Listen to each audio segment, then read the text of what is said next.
முதல் சோதனையில் இயேசுநாதர் வெற்றி கண்டார். உடனே சாத்தான் இரண்டாவது சோதனைக்கு அழைத்து செல்லுகின்றது.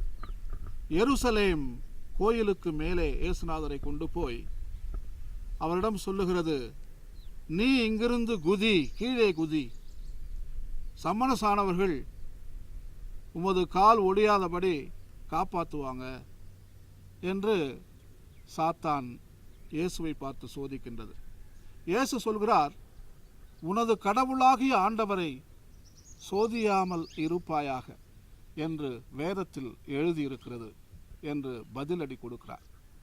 அன்புக்குரியவர்களே, கோயில் மேல் கீழே குதிக்கிறது, மேலே பறக்கிறது எல்லாம் மனிதனுக்கு கைவந்த கலை.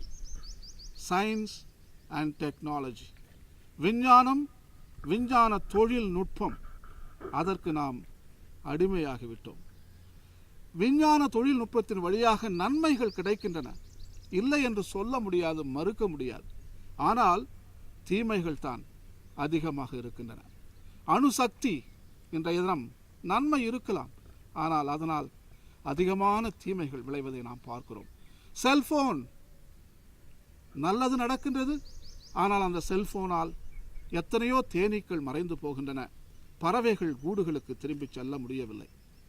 எத்தனையோ வாகனங்களை நாம் வைத்திருக்கின்றோம், உண்மையாக நமக்கு அது பயனை கொடுக்கின்றது, மறுக்க முடியாது. ஆனால் அதில் வருகின்ற புகை இந்த வளிமண்டலத்தை நாசப்படுத்தி கொண்டிருக்கிறது.